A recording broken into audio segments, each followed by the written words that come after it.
Bregalnica od denese so normalna boja, no ne stivnuvaat reakциите во јавноста околу тоа кој реката кај Штип ја офарба во црвено.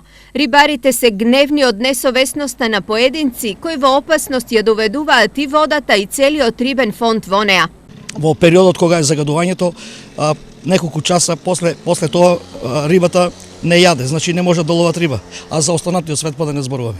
Сомнителни за одговорни се 4 фабрики лоцирани во некогашниот комбинат Македонка кои се занимаваат со обработка и фарбање на текстил, но рибари и граѓани се сомневаат дека она што се случува во Брегалница не е случајно.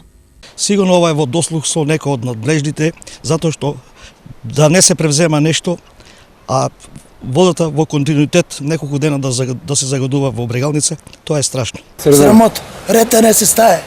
Ајде.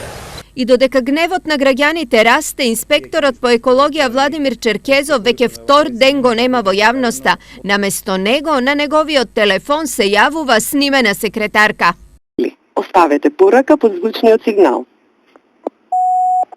Освен на телефон, кога со Брегалница нешто се случува, Черкезов го нема ни во живо. Прашањето е само дали инспекторот дежура покрај Брегалница барајќи го виновникот или како и многу пати досега кога е густо се крие од јавноста.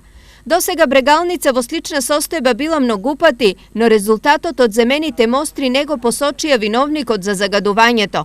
Како ќе биде овој пат ќе видиме за 7 дена, а тогаш Черкезов ќе мора конечно да им објасни на граѓаните што се случува. Секако доколку не е на годишен одмор, боледување или службено патување.